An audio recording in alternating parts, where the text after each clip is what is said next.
అన్నామలై బీజేపీకి good bye చెప్పేయడం అనేది చాలామంది జీర్ణించుకోలేకపోవచ్చు. కానీ ఇక్కడ అనేక రకాలు ఉంటాయి, అనేక కారణాలు ఉంటాయి. కేవలం మనం ఒకవైపు నుండి చూస్తే మాత్రం అన్నామలైని తప్పుకు దొరుకుతాడు, లేదా బీజేపీ అయినా మనకు తప్పుకు దొరుకుతుంది. బీజేపీ తీసుకున్నటువంటి నిర్ణయాల్ని మనం తప్పు పట్టలేము.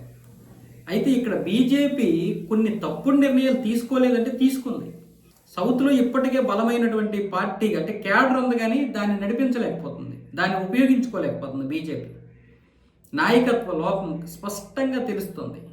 పైగా ఢిల్లీ నుండి వచ్చినటువంటి ఏ నాయకుడికి ఏ భాష రాదు, హిందీ తప్ప. ఇక్కడ ఉన్నటువంటి నాయకులు వాళ్ళని కలపలేకపోతున్నారు, సమన్వయం చేయలేకపోతున్నారు. ఈరోజు అన్నామలై లాంటి వ్యక్తి ఈరోజు బీజేపీ నుంచి బయటకు వచ్చేస్తున్నాడు అంటే అది బీజేపీకి ఒక విధంగా పెద్ద దెబ్బే, ఖచ్చితంగా దెబ్బే. కాకపోతే ఇక్కడ మనం బీజేపీని తక్కువ అంచనా వేయలేము. బీజేపీ ఒకవేళ ఆయన చేత పార్టీ పెట్టించవచ్చేమో, అలాగని బీజేపీ సపోర్ట్ చేయలేదని కూడా చెప్పలేము. ఎందుకు? సౌత్ ఇండియాలో ముఖ్యంగా తమిళనాడులో బీజేపీ ఇక్కడ సొంతంగా ఎదగలేనటువంటి పరిస్థితి. ఆయన ఈరోజు ఎందుకు బయటకు వచ్చేస్తున్నాడు? అన్నామలై కేవలం డిఎంకే పార్టీని మాత్రమే కాదు, అన్నా డిఎంకే చేసినటువంటి అవినీతిని కూడా మొత్తం బయటపెట్టాడు. అన్నా డిఎంకేలో ఈపీఎస్ ఏదైతే ఉన్నాడో ఎడప్పాడి పళనిస్వామి, ఆయన చేసినటువంటి అవినీతిని కూడా బయటపెట్టాడు. మేము అన్నామలై ఉంటే బీజేపీతో కలవమని చెప్పిన తర్వాత అన్నామలైని పక్కన పెట్టారు.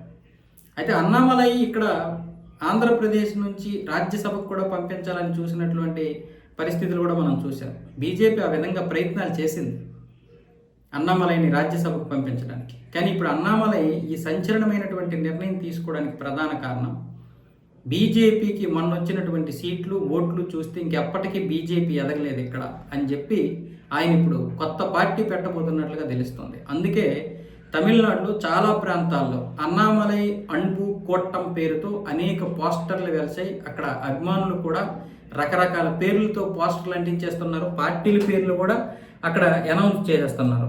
కొంతమంది అయితే నిర్భీతి మనసుకు ఎల్లలు లేవు అనే పేరుతోటి మక్కల్ సేవై కచ్చి అంటే ప్రజాసేవ పార్టీ పేరుతో అనేక పేర్లు ప్రతిపాదనలో ఉన్నట్లుగా అయితే సమాచారం. దీని మీద కూడా చాలామంది ఈ విధంగా పోస్టర్లు కూడా పెట్టారు. అటు అన్నామలై అన్బు కోట్టం పేరుతో కొంతమంది, ఈ పేరుతో కొంతమంది, రకరకాల పేర్లతో ఇచ్చేస్తే నిన్న మీడియా అడిగింది, మీరేమైనా కొత్త పార్టీ పెట్టబోతున్నారా అని ఢిల్లీ వెళ్ళినటువంటి అన్నామలై గారిని అడిగితే దీన్ని ఖండించలేదు ఆయన. నేను ఇక్కడ ఒక పని మీద వచ్చాను, నితిన్ నవీన్ని కలవడానికి వచ్చాను, అంటే బీజేపీ అధ్యక్షుడు నితిన్ నవీన్ని కలవడానికి వచ్చానని ఆయన చెప్పాడు. అంటే అన్ని వివరంగా చెప్తాను, 2 రోజుల్లో మీకు మొత్తం విషయాలు చెప్తాను అన్నాడు. కానీ పార్టీ పెట్టట్లేదు, అలాంటిది ఏమీ లేదని చెప్పలేదు. అంటే ఖచ్చితంగా ఆయన అన్నామలై కొత్త పార్టీ పెట్టబోతున్నారు. అలాగే బీజేపీ కూడా ఆయనకి మంచిది ఇచ్చింది. ఈరోజు పార్టీ పెట్టే స్థాయికి ఆయన వచ్చారు అంటే ప్రపంచానికి తెలిసిందంటే ఆ బీజేపీ వల్లే కదా. 2 సంవత్సరాల్లోనే ఉపాధ్యక్షుడిగా, తర్వాత అధ్యక్షుడిగా ఎదగడమే కాకుండా, అంటే రాష్ట్ర అధ్యక్షుడిగా ఎదగడమే కాకుండా బీజేపీ ఆయన్ని ఒక దేశ రాజకీయ నాయకుడిగా చేసింది. ఇక్కడ బీజేపీని మనం తప్పు పట్టాల్సిన అవసరం లేదు, అన్నామలై గారిని తప్పు పట్టాల్సిన అవసరం లేదు. ఇలాంటి వ్యక్తులు కొత్తగా పార్టీలు పెడితే మనలాంటి వాళ్ళకి చాలా ఊతం వస్తుంది. మనలాంటి వాళ్ళు ఈ విధంగా మనం సపోర్ట్ చేయొచ్చు. ఒకే పార్టీ కేవలం సనాతన ధర్మం కోసం ఒకే పార్టీ కష్టపడితే సెక్యులర్ పార్టీలన్నింటితో మనం ఫైట్ చేయాల్సి ఉంటుంది. అలా చిన్న చిన్న రాష్ట్ర పార్టీలు కూడా సనాతన ధర్మం కోసం పాటుపడితే, లేదా కనీసం సెక్యులర్ పార్టీగా కాకుండా ఉంటే మనం అభివృద్ధి మీద దృష్టి పెట్టవచ్చు. ఈ పనికిరాని పార్టీలు ఏవైతే ఉన్నాయో ఈ సెక్యులర్ పేరుతో మనల్ని ఒక నిరుత్సాహపరుస్తున్నాయి, మనల్ని ఒక పాతాళంలోకి తోసేస్తున్నటువంటి ఈ పార్టీలన్నింటికీ ఇలాంటి పార్టీలు సమాధానం చెప్పగలవు. ఉదాహరణకి మనకి జనసేన మీద ఒక హోప్ కలిగింది పవన్ కళ్యాణ్ తీసుకున్నటువంటి కొన్ని నిర్ణయాల వల్ల. ఆయనకి కొంతమంది వ్యతిరేకంగా మారిపోయారు కూడా ఎప్పుడైతే సనాతన ధర్మం గురించి ఆయన మాట్లాడాడో.